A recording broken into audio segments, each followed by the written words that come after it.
अत्र ते कीर्तिस्यामो इतिहासं पुरातनं यस्य श्रवणमात्रेण पापहानिः प्रजायते। हे ऋषियों, ये इतना सुंदर और पावन इतिहास है कि इसके सुनने मात्र से पापों का शोधन होता है। इसे सुनने मात्र से हमारे पाप विनष्ट हो जाती हैं। तुंगभद्रा तटे पूर्वं भूतपत्यन मुक्तमं यत्र वर्णाः स्वधर्मेण सत्य सत्कर्म तत्पराः। तुंगभद्रा नदी के किनारे एक गांव में एक पंडित जी रहते थे, जिनका नाम पंडित आत्मदेव शर्मा था। द्वितीय भास्कर के समान बड़े विद्वान थे।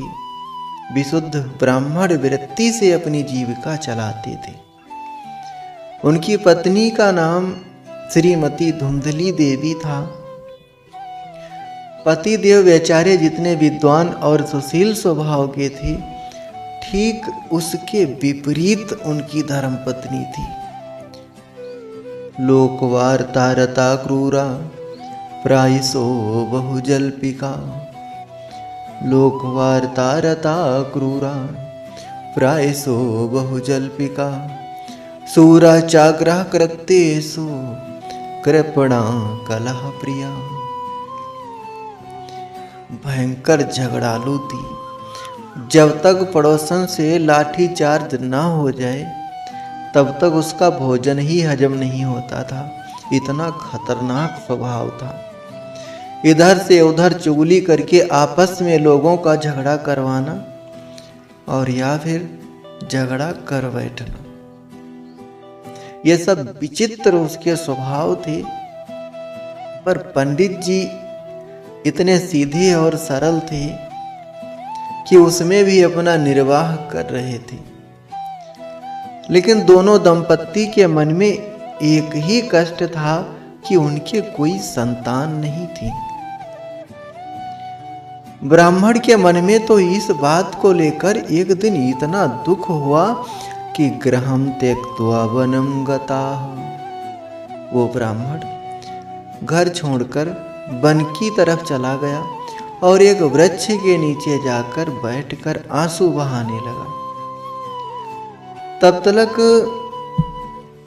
एक संत जी वहीं से निकले तो उन्होंने देखा कि ब्राह्मण की आंखों में आंसू हैं। विचार किया कि शायद ये भगवान के लिए रो रहा है, शायद ये भगवान को प्राप्त करने के लिए रो रहा है।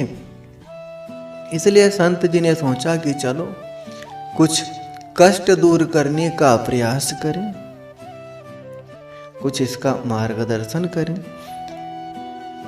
इसलिए संत जी गए उसके पास और पूछा, कथम रोदत विप्रत्वं काते चिंता बलीयसी वदत्वं सत्वरं मह्यं स्वस्य दुःखस्य कारणम्।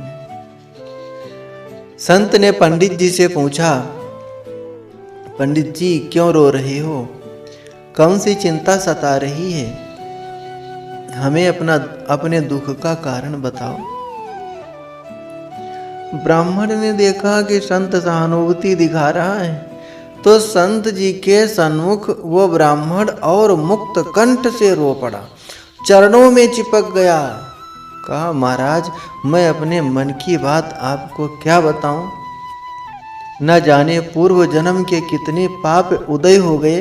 पूर्वजों को जल देता हूं तो उनकी आंखों से आंसू आने लगते हैं, क्योंकि मेरे बाद उन्हें कोई जल देने वाला ही नहीं। भगवान का दिया घर में सब कुछ है, पर संतान के बिना घर काटने दौड़ता है। महाराज मैंने ये गाय पाली पर वो भी बांझ है, उस गाय के भी कोई बछड़ा नहीं हुआ। एक वृक्ष लगाया वो भी कितना बड़ा हो गया, पर अब तक उसमें भी फल नहीं आए। संत ने मन ही मन सोचा कि राम राम, हम तो कुछ और सोच कर, हमने तो ये सोचा था कि भगवान के लिए रो रहा है, तो कुछ मार्गदर्शन करूंगा, लेकिन ये तो पुत्र के लिए रो रहा है। फिर भी चलो, आए हैं तो कुछ ना कुछ तो मार्गदर्शन करना ही चाहिए। इसलिए संत जी ने समझाने का प्रयास किया कि सुनो ब्राह्मण, मुंचा ज्ञानम प्रजारूपम वलिष्ठा कर्मणो गति विवेकम तु समासद्य त्यज संसार वासनम। मुंचा ज्ञानम प्रजारूपम। संत जी ने कहा है ब्राह्मण, क्या बेटा बेटियों के चक्कर में रोता है? ये महा अज्ञान है। कर्मों की गति बड़ी गहन और बलवती है, इसलिए विवेक से काम लो और संसार की बेटा बेटी की वासना को निकाल दो। कौन किसका बेटा, कौन किसका पिता? ब्राह्मण, तुमने इतिहास पढ़ा होगा या सुना होगा, महाराज सगर की जो राजा सगर थे उनके 60,000 पुत्र थे, पर कौन से पुत्र ने साथ दिया? कपिल भगवान का अनादर करके उनकी क्रोध अग्नि में सब जल गए। तो बेटे के हो जाने तो से तुम सुखी ही हो जाओगे, इसका क्या प्रमाण है? धर्मात्मा अंग का तो तुमने नाम सुना ही होगा। उनके कोई संतान नहीं थी, संतानहीन थे।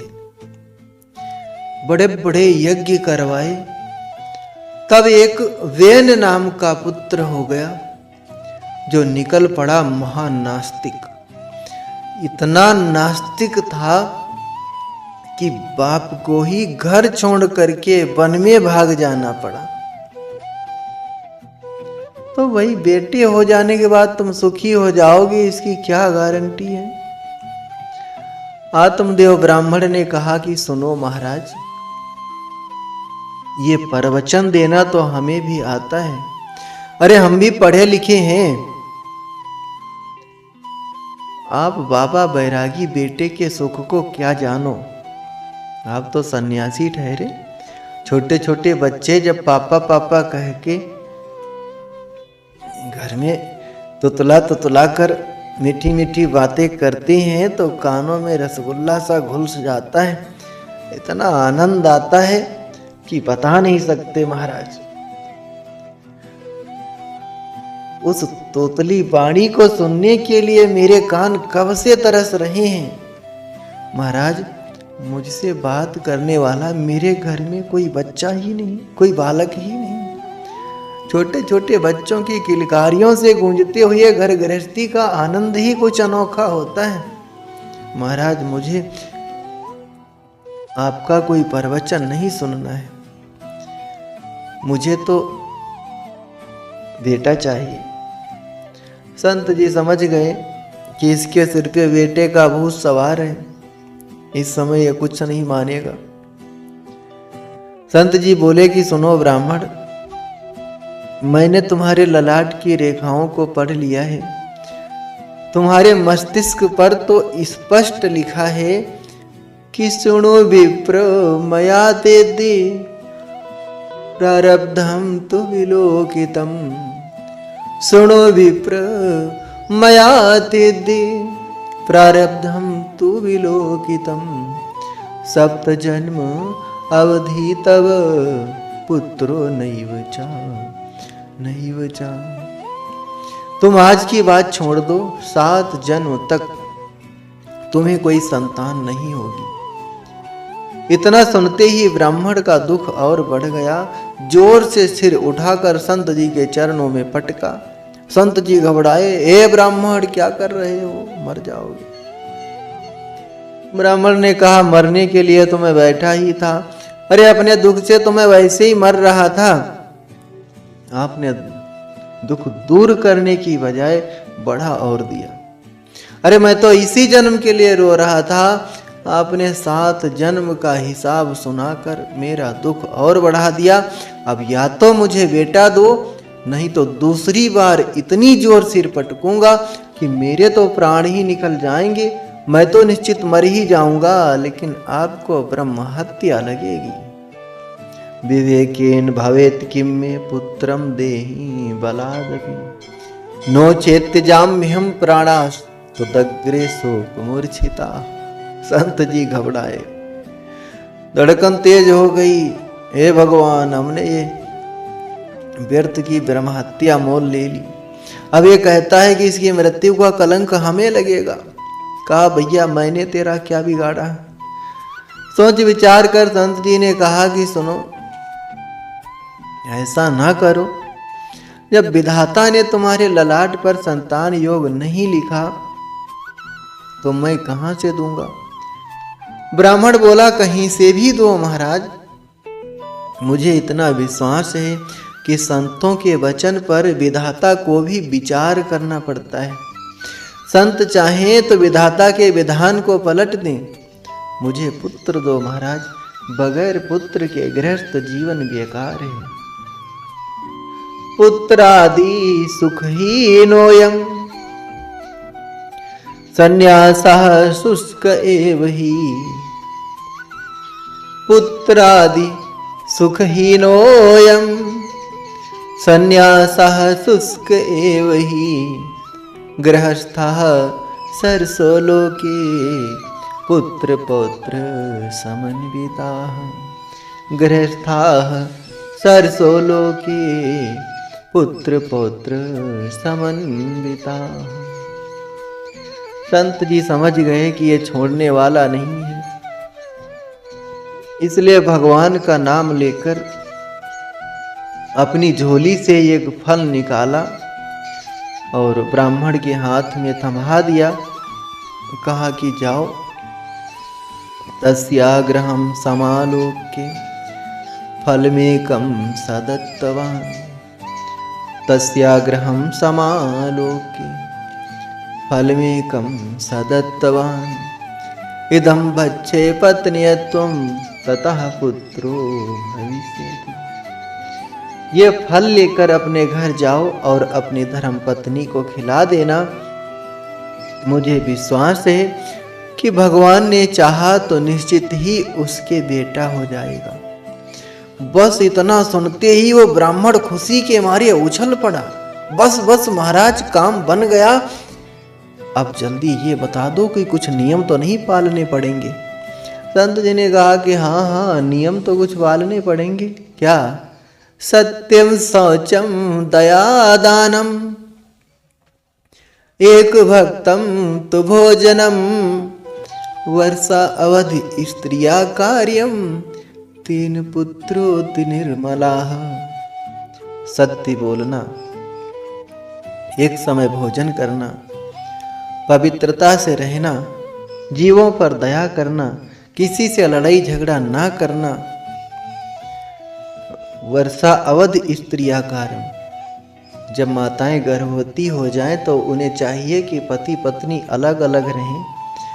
गर्भवती होने के बाद अगर माताएं पति पत्नी एक जगह होते हैं तो उनकी बच्चों की बुद्धि कम हो जाती है।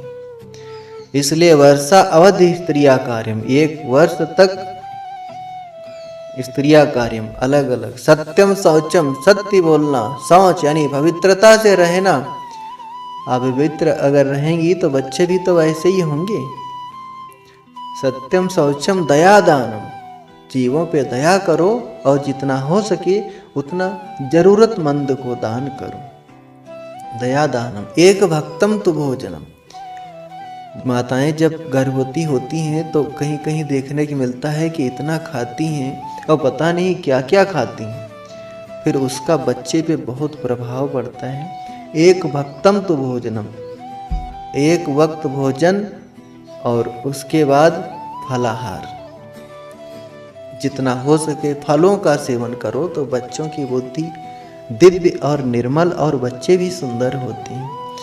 इसलिए लिखा है सत्यम शौचम दया दानम एक भक्तम तु भोजनम। उसके बाद वर्षा अवधि स्त्रिया कार्य तीन पुत्रोत निर्मला, फिर सुंदर पुत्र हो। संत जी ने कहा कि ये 2-4 अगर तुमने नियम ठीक से पालन किए तो बहुत सुंदर बेटा हो जाएगा। सुनते ही ब्राह्मण ने संत जी को साष्टांग प्रणाम किया और फल लेकर अपने घर को दौड़ लगाई। घर आकर आत्मदेव ने अपने पत्नी से कहा कि अजी सुनती हो, देखो क्या सुंदर सुस्वादु फल लेकर आया हूं, जल्दी से इसे पालो, इसे खा लोगी तो बेटा हो जाएगा। ब्राह्मणी बड़ी चक्कर में पड़कर बोली, ये फल किसने दिया? तो आत्मदेव ने पूरी कहानी सुना डाली। अब धुंधली ने सोचा कि भगवान जाने किसने दिया होगा, कौन सा मंत्र पढ़ा होगा, कोई मेरे ऊपर जादू टोना तो नहीं चला रहा है।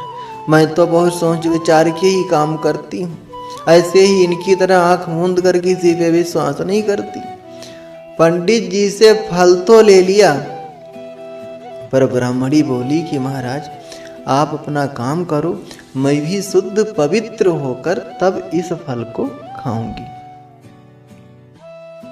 ऐसे समझा दिया।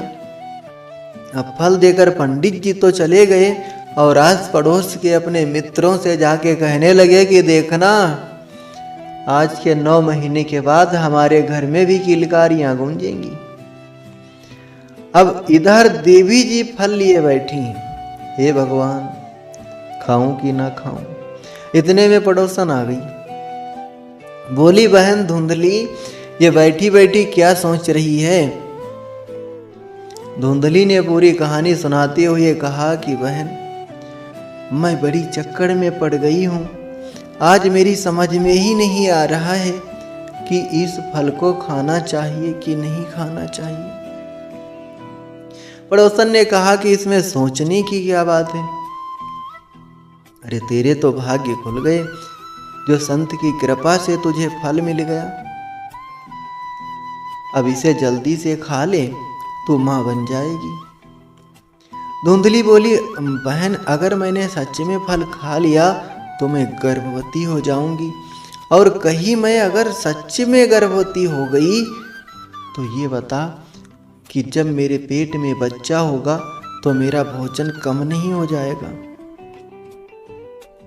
और अगर मेरा भोजन कम हो गया तो मैं कमजोर पड़ जाऊंगी। अभी तो पड़ोसन की हिम्मत नहीं है जो मुझसे लड़ ले, और कहीं मैं कमजोर हो गई तो सब मिलके मुझे ठोक डालेंगे। पड़ोसन ने कहा कि धुंधली ये कोई बहुत बड़ी समस्या नहीं है, अरे अपनी ननद को बुला लेना, तेरा पावर बढ़ जाएगा, और उसे खूब घर का काम करवाना, और काम करवाने के बदले में जो बन पड़े तो देखिए उसे विदा करना। धुंधली ने कहा कि बहन तू नहीं जानती, मेरी ननद तो महाचट्टी है, 4 महीने में तो मेरा पूरा घर ही साफ कर जाएगी। उससे तो अच्छा है कोई नौकरानी रख लूंगी, उसी से घर का काम करवा लूंगी। अच्छा बहन तू कहती है तो अब मैं फल को खा ही लेती हूं, लेकिन बहन एक बात और बता, मैंने सुना है कि गर्भवती स्त्री ज्यादा तेज दौड़ नहीं सकती। पड़ोसन बोली, तुझे कहाँ दौड़ना भागना है, तू कौन से ओलंपिक में भाग लेने जा रही, तू तो घर में आराम करना। धुंधली बोली, घर में आराम तो करूंगी, पर अचानक यदि भूकंप आ गया तो, कहीं घर में ही आग लग गई, फिर क्या करूंगी। देख बहन कब भागना पड़े कोई भरोसा नहीं, और कुछ भी दुर्घटना हुई तो सब तो भाग के अलग खड़े होंगे, और मरना तो मेरा होगा, मैं कैसे भागूंगी। लालने पालने दुखम प्रसूतायाश्च वर्तते, कहती है कि कोई भी देवाद घाटी व्रजेद गामे पलायेद गर्भिणी कथम, कहीं देववश ओले पत्थर आदि की वर्षा हो जाए या कहीं पृथ्वी ही पलट जाए तो मेरे तो प्राण निकल जाए, सब तो भाग जाएंगे, मैं मर जाऊंगी। पड़ोसन बोली, हे भगवान, ये तू क्या ऊट पटांग बातें सोच रही है? ये सब सोचना बंद कर और भगवान का नाम लेकर फल खा ले। अच्छा बहन, तू कहती है तो अब मैं खा ही लेती हूं, पर एक बात और बता, मैंने ऐसा सुना है कि सुखदेव जी महाराज मां के पेट में 12 साल तक रहे, क्या ये बात सत्य है? पड़ोसन ने कहा कि हाँ बहन, सुना तो मैंने भी है। धुंधली ने कहा, हे भगवान, कहीं मेरा बेटा 2-4 साल भी मेरे पेट में रह गया तो तदा में मरणम भवेत, मैं तो बिना मौत के मर जाऊंगी। देख बहन, पहले तो बालक को जन्म देने में भी समझो कि माँ का भी दूसरा ही जन्म होता है, और जन्म सकुशल हो भी जाए तो लालने पालने दुखम प्रसूतायाश्च वर्तते, बंध्या वा विधवा नारी सुखिनी चेत में मति। बालक के लालन पालन में भी बड़े कष्ट होते हैं, इसलिए मेरे विचार से तो वंध्या या विधवा स्त्रियां ही सुखी हैं। इसलिए देख बहन, मैंने तो ये निर्णय लिया है कि हमें इस झंझट में पड़ना ही नहीं। पड़ोसन ने कहा, तेरी बुद्धि में जो आए सो कर, मैं तो चली अपने घर। इस तरह समझा बुझाकर पड़ोसन तो चली गई बेचारी परेशान होकर के, लेकिन धुंधली ने इतने कुतर्क किए कि एवं कुतर्क योगेन तत्फलम नेव भक्षितम। धुंधली ने इतने कुतर्क किए कि अंततो गत्वा उस फल को खाया ही नहीं। पतिदेव लौटकर शाम को आए और पूछा कि देवी, फल खा लिया? धुंधली ने झूठ बोलकर पंडित जी को संतुष्ट करते हुए कहा कि हाँ, वो तो मैंने तभी खा लिया था। दूसरे दिन इसकी छोटी बहन मिलने आई। धुंधली बोली कि बहन, तू खूब आई, आज मैं ऐसे चक्कर में पड़ गई हूं कि समझ में ही नहीं आता कि क्या करूं। तू मेरा कुछ समाधान कर। धुंधली ने पूरी कहानी अपनी बहन को सुना दी।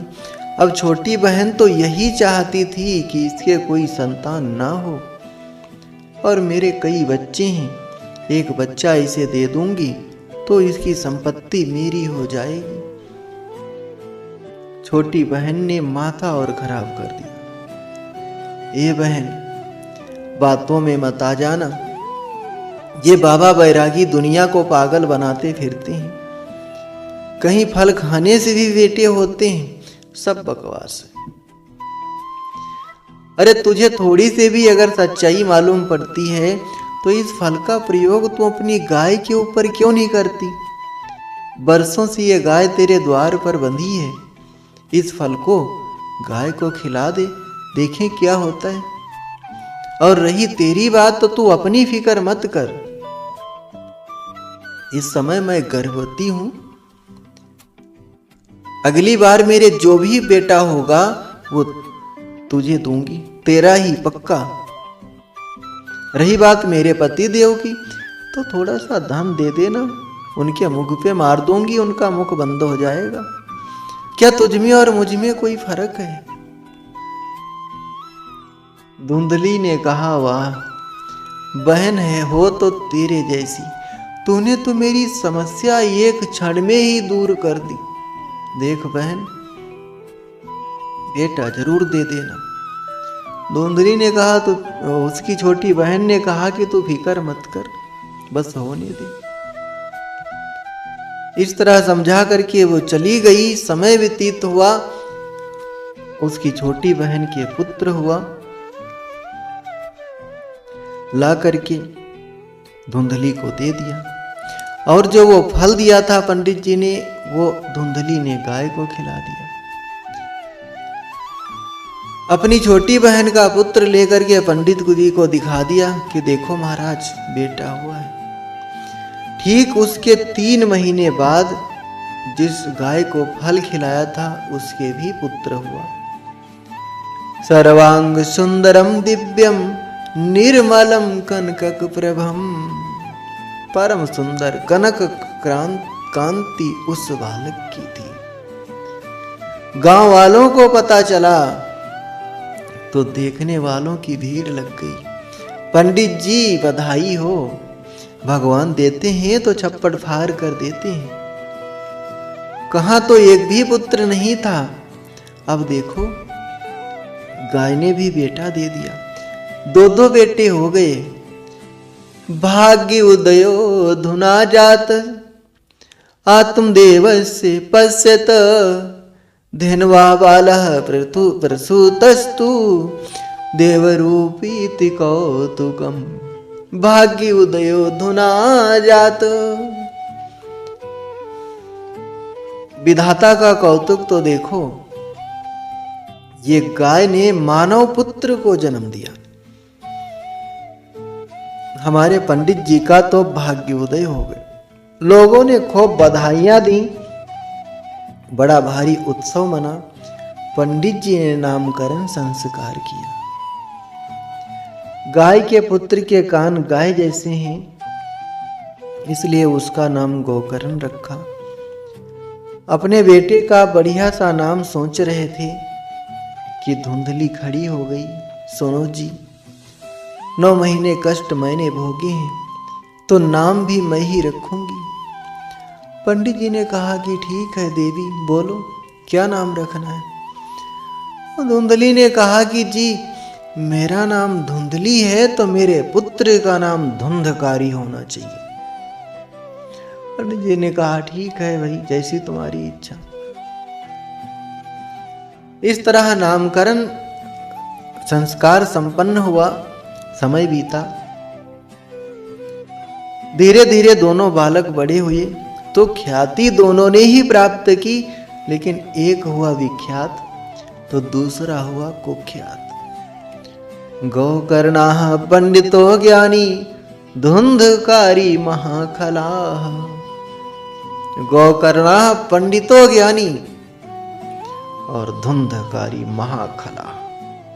खल में 2 शब्द होते हैं, खा और ला, बस खाना और लेना। बालक जैसे जैसे बड़े होते गए, गोकर्ण जी उतने ही प्रकांड विद्वान होते चले गए और धुंधकारी उतना ही दुष्ट दुराचारी होता चला गया। गोकर्णाः पंडितो ज्ञानी। पंडित का अर्थ होता है सत असत विवेचनी बुद्धि पंडा। सा अस्य संजाता सा पंडिता। सत और असत का जो ठीक से विवेचन कर सके, ऐसी बुद्धि का जो मालिक है वो पंडित है। इसीलिए तो भगवान ने श्रीमद् भागवत गीता में अर्जुन को डांटते हुए कहा था कि अर्जुन, जैसे तू सोच रहा है पंडित ऐसे नहीं सोचते। असोच्यानन्वसोचस्तुम प्राज्ञावादाश्च भाससे गतासून गतासूश्च नान सोचन्ति पंडिताः। पंडित लोग सत असत विवेचनी बुद्धि पंडा होते हैं, जो सत्य का है वही मानते हैं। आजकल लोग भटक रहे हैं, वो बात अलग है। सत असत का जिसमें विवेक हो वो पंडित है। ऐसे महान पंडित श्री गोकर्ण जी महाराज हुए और धुंधकारी चोरी करने लगा, दुराचार में प्रवृत्त हो गया, जुआरी बन गया। घर का जितना धन था एक एक करके सब ठिकाने लगा दिया। एक चीज यहाँ ध्यान देने वाली है, एक ही बाप के 2 बेटे हैं, गोकर्ण जी और धुंधकारी। लेकिन धुंधकारी दुष्ट था, जुआरी था, शराबी था, वैश्यावृत्ति वाला था, इसलिए उसे पंडित नहीं कहा। क्यों? ब्राह्मण के घर में जन्म लेने से कोई पंडित नहीं हो जाता है, कर्म करने पड़ते हैं तब पंडित होता है। नहीं तो जन्मना जायते शूद्राः संस्कारात् भवेत् द्विजाः वेद पाठात् भवेद् विप्राः ब्रह्म जानाति इति ब्राह्मणः। जन्म से तो सभी एक ही होते हैं, सभी का एक ही जगह से जन्म होता है और एक ही तरीके से होता है। इसलिए संस्कारात् भवेत् द्विजाः, जब संस्कार हमारे होते हैं तब हम द्विज ब्राह्मण बनते हैं, नहीं तो आप समझ लो। धुंधकारी इतना दुष्ट निकला कि शराबी, जुआरी, वैश्या वृत्ति, लूट पाट, गाली गलौज सब करने लगा। घर का जितना सामान था सब धीरे धीरे ठिकाने लगाने लगा, व्यभिचार करने लगा। एक दिन तो घर के बर्तन तक उठाकर बाजार में बेच आया। अब तो पंडित जी बेचारे सिर पकड़ कर रोने लगे। क्व तिष्ठामि क्व गच्छामि को मे दुःखं विपोहयत् प्राणास्त्यजामि दुःखेन हा कष्टं मम संसितम्। हे भगवान, कहाँ जाऊं, कहाँ बैठूं, किसे अपनी व्यथा सुनाऊं। ऐसे जीवन से तो अच्छा है कि कहीं जाकर मर जाऊं। यही जीवन की विडंबना है। हम और आप सोचते हैं कि अब हम सुखी हुए, बेटा हो जाएगा, घर में किलकारियां गूंजेंगी, आनंद आएगा, बड़ा होगा तो मेरी सेवा करेगा। लेकिन इसकी कोई गारंटी नहीं है। कहीं निकर पड़ा धुंधकारी तो लेने के देने पड़ जाएंगे। इसलिए किसी को अपना मत मानो, सिर्फ भगवान को ही अपना मानो। बेटा बनाना है तो भगवान को बना लो, पिता बनाना है तो भगवान को बना लो, पुत्र बनाना है, भाई बनाना है, मित्र बनाना है, भगवान को बना लो। मोरे सब ही एक तुम स्वामी और राम नमामि नमामि नमामि। भगवान के सामने बैठ करके कहो कि प्रभु हमारे तो सर्वस्व आप ही हो। प्रभुरहम मम प्रभु, प्रभुरहम मम प्रभु, प्रभु मेरे हैं मैं प्रभु का हूँ, प्रभु मेरे हैं मैं प्रभु का हूँ। बस यही मंत्र जाप करो, फिर देखो संसार के सारे सुख मिल जाएंगे। आज पुत्र के इन दुर्गुणों से पंडित आत्मदेव शर्मा मरने की सोचने लगे। प्राणास त्यजामि दुखेन। पुत्र के इन दुर्गुणों से दुखी हुए पंडित जी आज मरने की सोचने लगे। पहले भी मरने जा रहे थे क्योंकि बेटा नहीं था, आज भी मरने जा रहे हैं कि बेटा क्यों हुआ। यही विडंबना है। जब अत्यंत दुखित होकर निकल पड़े, मरने के लिए जा रहे थे, तो गोकर्ण जी की दृष्टि पड़ गई।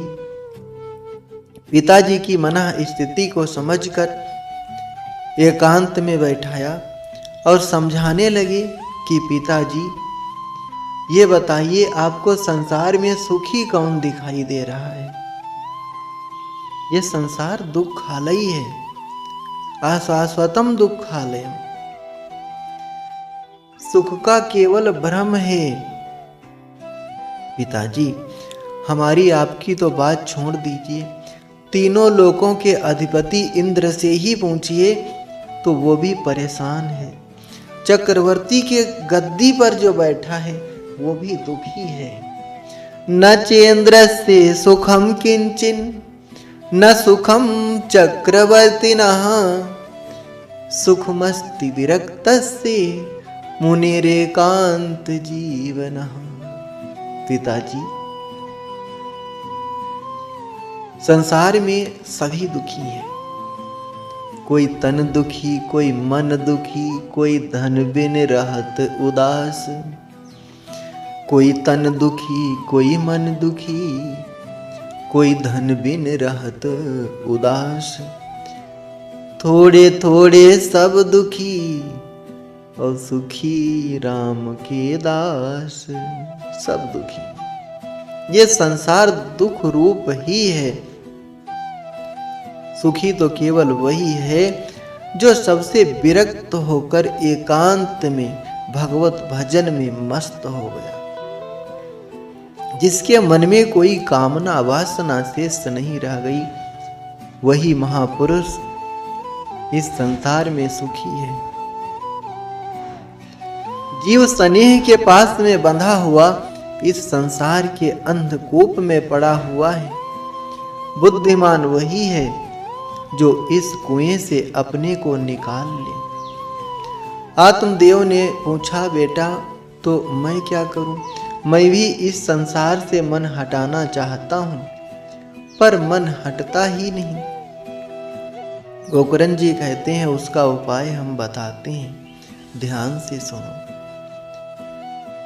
देहे स्थिमांस रुधिरे भिमतिम त्यजत्वम्, देहे स्थिमांस रुधिरे भिमतिम त्यजत्वम्, जाया सुतादिषु सदा ममतां विमुञ्च, पश्यानिशं जगदिदं क्षणभङ्गनिष्ठं, वैराग्यरागरसिको भवभक्तिनिष्ठः,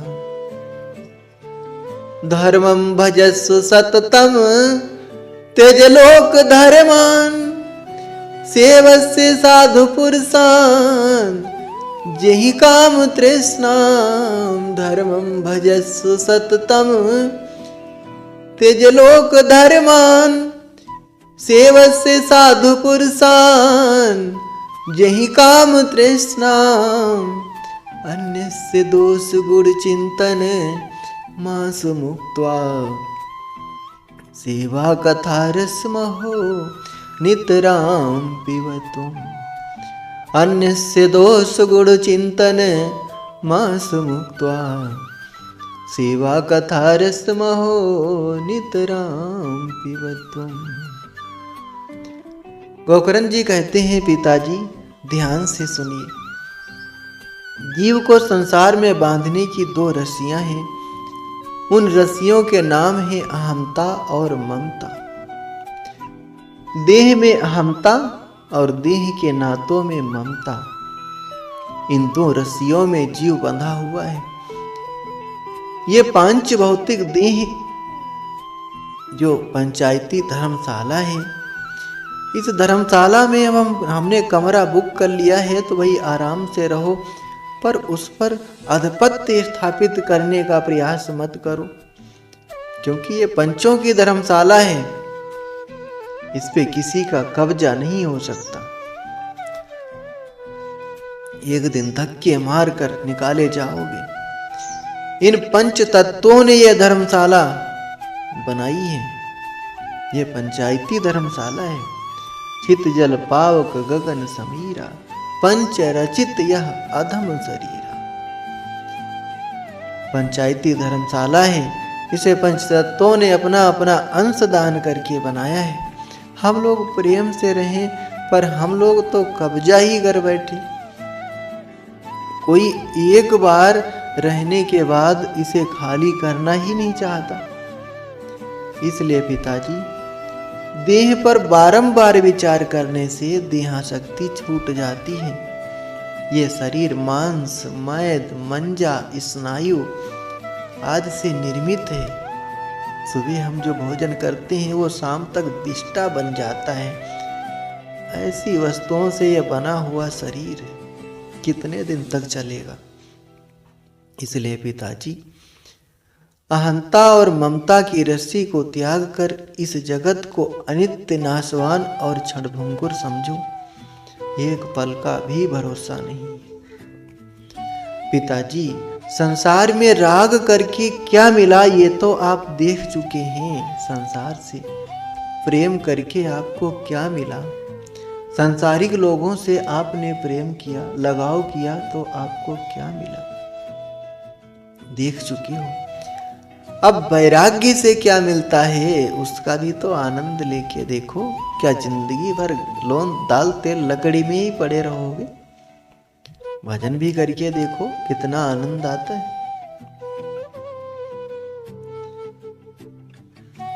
उसका भी आनंद लो। गोकर्ण जी कहते हैं कि पिताजी, लौकिक धर्म का परित्याग करके परम धर्म का आश्रय लो। देहस्थमांस रुधिरे। धर्मम भजस्व सततम त्यजलोक धर्म। धर्म को भजो यही सत्य है, लेकिन लोक धर्म को छोड़ो।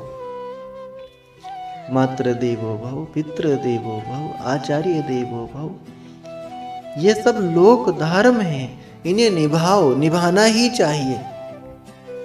लेकिन इन्हें छोड़ करके अगर उस परम सत्य की प्राप्ति हो रही है तो फिर इन्हें छोड़ो। त्यज लोक धर्म। अब इन्हें प्राप्त करने के लिए क्या करना चाहिए? तो सेवस्य साधु पुरुषान, संत महापुरुषों की सेवा करो, उनके पास बैठ के सत्संग सुनो। यही काम तृष्णा, तब ये हमारे मन में जो कामनाएं भरी हुई हैं, तृष्णाएं भरी हुई हैं, ये सनेह सनेह जाएंगी। लेकिन आजकल उल्टा होता है, संतों के पास में भी बैठ के लोग अहंकार जमाते हैं और धीरे धीरे फिर तो कब्जा ही कर लेते हैं। इसलिए भक्तों से भी बड़ा होशियार रहना पड़ता है। लोक धर्म का पालन करो, उन्हें भी निभाना चाहिए, परंतु संसार के व्यवहार में हम इतने ना डूब जाएं कि जीवन के लक्ष्य को ही भूल जाएं। गोकर्ण जी कहते हैं, इसलिए पिताजी, मानव जीवन का परम लक्ष्य है प्रभु के चरणों में प्रेम, भगवान की प्राप्ति। उसके लिए प्रयास करना चाहिए। क्या हम कभी दुख पाने का प्रयास करते हैं? नहीं करते, फिर भी मिलता है। इसी तरह अगर हमारी भाग्य में सुख लिखा है तो मिलेगा ही, प्रयास क्या करना। अगर प्रयास ही करना है, मेहनत ही करना है, तो भगवान को प्राप्त करने के लिए मेहनत करो। इस तरह से गोकर्ण जी का एक एक शब्द आत्मदेव की बुद्धि में बैठ गया। 60 वर्ष की अवस्था में आत्मदेव घर को त्याग कर वन को चले गए। संतों के बीच रहकर श्रीमद् भागवत के 10वें स्कंध का पाठ करते हुए, भगवत चरणारविंद में रति करते हुए अंत में परम गति को प्राप्त हुए। अब पिताजी के वन में जाते ही धुंधकारी ने माताजी को पकड़ा। माताजी, पिताजी सारा माल तुम्हें सौंप कर गए होंगे, जल्दी बता दो, माल कहाँ गाड़ रखा है, कितनी तिजोरियां छुपा रखी। धुंधली बोली, बेटा तूने घर में छोड़ा ही क्या है, सब तो बर्बाद कर दिया। अब तो घर में फूटी कौड़ी भी नहीं है, मैं तुझे धन कहां से लाके दूं। धुंधकारी डांटने लगा, झूठ बोलती है, नहीं बताएगी तो जलती लकड़ी से तुझे पीटूंगा, बुरी तरह से तुझे मार दूंगा। तो बेचारी धुंधली रोने लगी, हाय हाय, ये क्या हो गया, अब तो ये निश्चित ही मुझे मारेगा, कहाँ जाऊं, क्या करूं। कुछ भी समझ में नहीं आया तो रात में घर छोड़कर भाज गई। अवकूपे पातः कृतो रात्रो तेन सा निधनम गतः। अंधकुएं में गिरकर धुंधकारी ने प्राणांत कर लिया, अपने प्राण छोड़ दिए। पिताजी का जीवन तो बच गया, क्योंकि उन्हें संत का संग मिल गया, इसलिए उनके प्राण बच गए।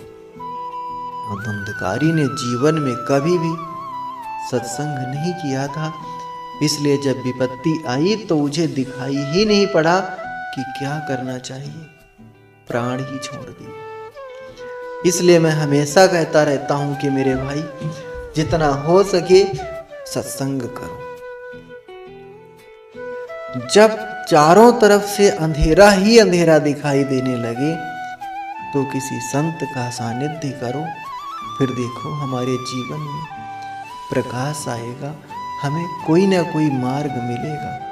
कोई संत ना मिले तो हमारे धर्म शास्त्रों का आश्रय लो, इनमें कोई ना कोई मार्ग आपको जरूर दिखेगा। धुंधकारी की वजह से आज धुंधली ने अपने प्राण छोड़ दिए। पिताजी संतों के साथ गए और माता जी कुएं में गिरकर मर गई। अब गोकर्ण जी ने सोचा कि शायद अब हमारी बारी है, अतः तीर्थ यात्रा करने के बहाने धुंधकारी को समझा बुझाकर गोकर्ण जी भी निकल गए। अब धुंधकारी घर में बिल्कुल अकेला रह गया, तो 5 गणिकाओं को बाजार से बुलाकर घर में बैठा लिया और निरंतर चोरी डकैती डालकर धन संपत्ति जो भी कमाता है उन देवियों को लाकर सौंप देता है। इस प्रकार श्री गोकर्ण जी महाराज तो तीर्थ यात्रा के लिए निकल गए। धुंधकारी ने दुनिया को बहुत लूटा और लाकर वैश्याओं को सौंपा। एक दिन तो इतनी संपत्ति लूट कर लाया कि देखकर ही 5 देवियां आश्चर्यचकित हो गईं। 5 गणिकाओं ने धुंधकारी को मदिरा पिलाकर सुला दिया और रात्रि में विचार करने लगी कि देखो कितनी संपत्ति लेकर आया है और आए दिन लाता ही रहता है। आज नहीं तो कल किसी ना किसी दिन तो ये निश्चित ही पकड़ा जाएगा और जिस दिन इसकी पिटाई हुई तो उस दिन राजा के दरबार में ये हमारा भी नाम अवश्य लेगा कि मैं तो उन्हें सौंपता हूँ। तो बहन संपत्ति भी हाथ से जाएगी और जेल की हवा भी खानी पड़ेगी, इसलिए अब देर करने की कोई आवश्यकता नहीं। धन पर्याप्त हो चुका है, इसे ठिकाने लगाओ और जिंदगी भर ऐश करो। विचार बना लिया 5 गणिकाओं ने और रात्रि में धुंधकारी को मदिरा पिला दी। वो तो सो गया मदिरा के नशे में। 5 देवियों ने विचार करके उसके हाथ पैरों को चारपाई में बांध दिया। मारने लगी तो चिल्लाया, नहीं मरा तो यह गणिका दौड़ करके गई, अग्नि के जलते हुए चूल्हे से अंगारे भर के लाई और उसके मुख में ठूस ठूस कर भर दिया।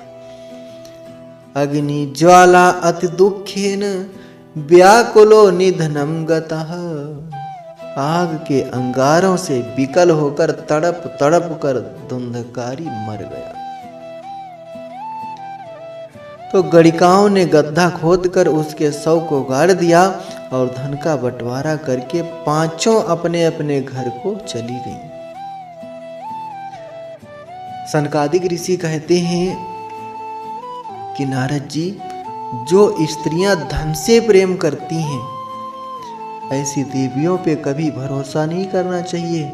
कब छोड़ के पड़ोसी के साथ भाग जाएं। अगर कोई संपत्ति वाला मिल गया तो धोखा दे देंगी। इसलिए जो धन से प्रेम करने वाली देवियां हैं उनसे होशियार रहना चाहिए। 5 देवियां फरार हो गईं। धुंधकारी तड़प तड़प करके मर गया। इधर गोकर्ण जी को यात्रा करते करते जब पता चला कि हमारा भाई भी परलोक सिधार गया, तो गया जी में जाकर माता पिता और भाई का पिंडदान श्राद्ध तर्पण आदि किया और लौटकर गोकर्ण जी घर आए। तो आते आते रात का समय हो चुका था, इसलिए आकर के चुपचाप अपने घर में थोड़ा सा स्थान साफ करके सो गए। लेकिन प्रेत बना हुआ धुंधकारी उन्हें डराने लगा।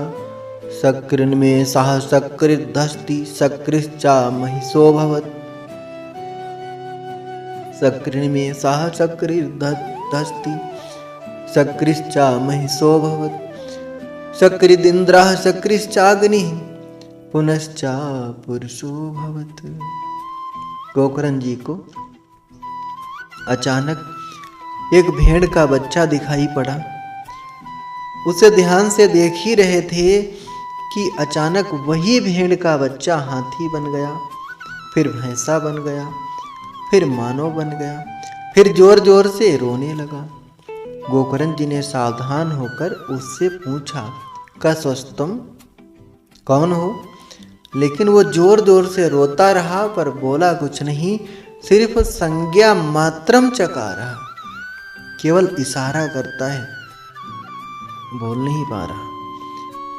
तब गोकर्ण जी ने अपने हाथ में जल लिया और उसे अभिमंत्रित किया और उस प्रेत के मुख पे मारा।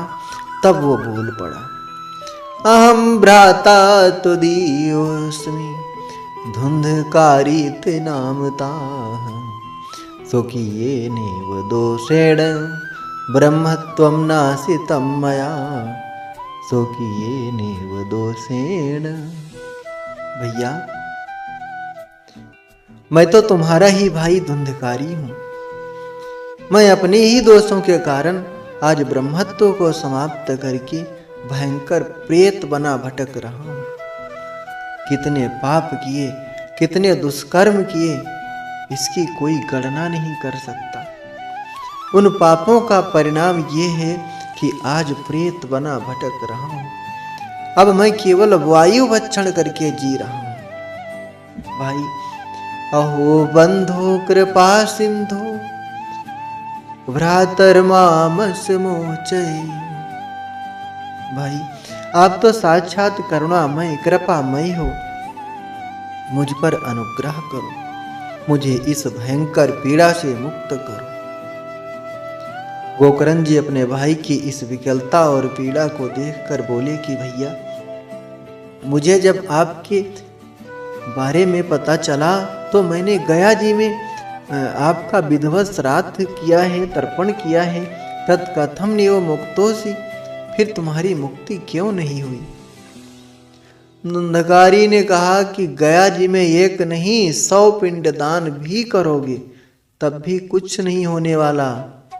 मैं कोई छोटा मोटा प्रेत थोड़ी ना हूं, जिंदगी भर को कर्म किए।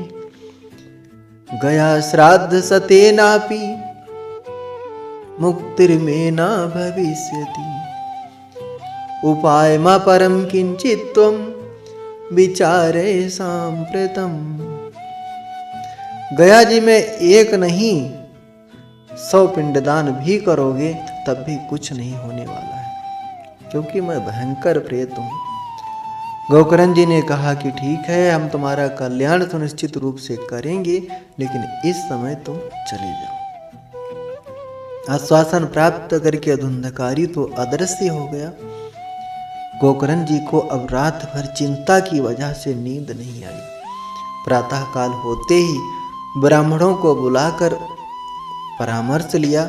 जब कोई भी निर्णय नहीं कर पाए, तब श्री गोकर्ण जी महाराज ने अंत में सूर्य भगवान का स्मरण किया। तुभ्यं नमो जगत साक्षिन् ब्रूहि मे मुक्ति हेतुकम्। हे जगत के साक्षी, हे साक्षात नारायण, कृपा करके आप ही बताइए मेरे भाई का कल्याण कैसे होगा। प्रार्थना सुनते ही सूर्य भगवान ने दिव्य वाणी से आश्वासन दिया कि गोकर्ण, श्रीमद् भागवतान् मुक्ति सप्ताहं वाचनं कुरु। श्रीमद् भागवतान् मुक्ति। प्रिय गोकर्ण, जाओ अपने भाई को श्रीमद् भागवत संहिता का सप्ताह विधि से श्रवण कराओ, निश्चित रूप से वो मुक्त हो जाएगा। सुनते ही गोकर्ण जी गदगद हो गए और श्री गोकर्ण जी ने आषाढ़ मास में दिव्य भव्य श्रीमद् भागवत कथा का आयोजन किया। लोगों को पता चला तो सब कथा सुनने के लिए दौड़ पड़े। वैष्णवं ब्राह्मणं मुख्यं श्रोतारं परिकल्पस्य सह। उसी समय धुंधकारी भी एक 7 गांठ के बांस में आकर बैठ गया। उस जन समुदाय के बीच श्री गोकर्ण जी ने व्यासपीठ पर विराजमान होकर कथा प्रारंभ कर दी। जैसे ही प्रथम दिन की कथा संपन्न हुई कि उस बांस की प्रथम गांठ चटक गई, क्योंकि धुंधकारी उसी बांस के अंदर प्रविष्ट होकर वायु रूप से कथा अमृत पान कर रहा था। एक एक करके एक एक ग्रंथि चटकती गई और एवं सप्त दिनश्चैव सप्त ग्रंथि विवेदनम। 7 दिन में उस बांस की 7 गांठें चटक गईं और दिव्य रूप धरो जातस तुलसी दाम मंडिताः पीतवासा घनश्यामो मुकुटी कुंडलान्विताः। 7 दिन की भागवत सप्ताह संपन्न होते ही एक दिव्य पुरुष उस 7 गांठ के बांस से प्रकट हो गया और गोकर्ण जी को प्रणाम करने लगा। गोकर्ण जी ने पूछा, कौन हो भैया? तो मंद मंद मुस्कुराता हुआ वो दिव्य पुरुष बोल पड़ा, न नाम भरात्रम सद्यो गोकर्णमिति चाब्रवीत तो या हम मोचितो बंधु कृपया प्रियत कस्मलात। भैया, आपने मुझे नहीं पहचाना, मैं आपका भाई वही धुंधकारी हूं। उस दिव्यता को श्री गोकर्ण जी देखते रह गए और हाथ जोड़कर गोकर्ण जी के सन्मुख धुंधकारी ने भागवत की बड़ी सुंदर महिमा गाई। धन्या भागवती वार्ता प्रेत पीड़ा विनाशिनी। धन्या भागवती वार्ता प्रेत पीड़ा विनाशिनी। सप्ताहोपि तथा धन्यः कृष्णलोक फल प्रदाः। धन्य है भागवत की कथा, जिसने मुझ जैसे पतित प्रेतात्मा को भी परम पुनीत बना दिया। सब प्रकार के पापों को भस्म करने वाली इस कथा में भला कौन अवगाहन नहीं करना चाहेगा। ये शरीर जो नाशवान है, प्रातः जो भोजन करते हैं वो शाम तक बुझ जाता है। ऐसे अन्न से बनी हुई ये काया कितने दिन तक टिकेगी? ऐसी अनित्य काया को पाकर जो नित्य शाश्वत परम तत्व को जान ले, उसी मानव की मानवता सार्थक है। अन्यथा तो बुद्बुदा एव तो शेषु बुद्बुदा एव तो शेषु मस्का एव जंतुषु जायन्ते मरना एव कथा श्रवण वर्जिता। पानी में बुलबुला पैदा हुआ, फूट गया, मच्छर पैदा हुआ और मर गया। ऐसे ही आप मानव शरीर पाकर खाने पीने सोने में ही समय समाप्त कर कर चले गए, तो इन सब में और हम में क्या अंतर रहा? भगवान की मंगलमयी कथा संसार के समस्त प्रकार के पापों को प्रक्षालन करने में समर्थ है। कथा मंदाकिनी में स्नान करते ही जीव के समस्त पाप धुल जाते हैं। अंधकारी भागवत की महिमा गा ही रहा था कि इतने में एक दिव्य अलौकिक विमान आकाश मंडल में प्रकट हो गया। उस विमान से भगवान के दिव्य पार्षद नीचे उतरकर धुंधकारी को भगवत धाम ले जाने के लिए आए, तो धुंधकारी सबको प्रणाम करके विमान में बैठ गया। गोकर्ण जी ने भागवत पार्षदों से पूछा, अत्रैव बहवः सन्ति श्रोतारो मम निर्मलाः आनीतानि विमानानि न तेषां युगपत् कुतः। यहाँ हजारों श्रोताओं ने बराबर कथा अमृत का पान किया है, तो आप सबके लिए विमान क्यों नहीं लाए? एक ही विमान क्यों लाए? तब भगवान के पार्षदों ने कहा कि गोकर्ण, श्रवणस्य विभेदेन फल भेदोत्र संसिताः। श्रवणं तु कृतं सर्वे न तथा मननं कृतं। फल भेदस्ततो जातो भजनादपि मानद। कथा तो सभी ने सुनी, परंतु मनन पूर्वक जो कथा अमृत का पान करना चाहिए वो केवल धुंधकारी ने ही किया।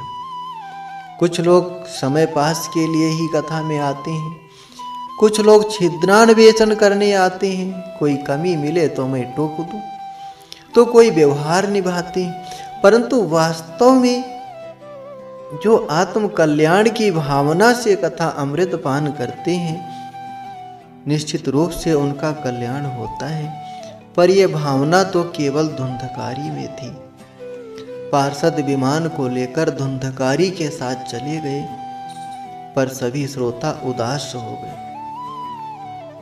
गोकर्ण जी ने कहा कि चिंता मत करो, अब की बार कथा का आयोजन फिर करेंगे। श्रावण मास में पुनः एक भव्य आयोजन किया। अब की बार श्रोतागण सावधान थे, अब की बार चूक ना जाएं।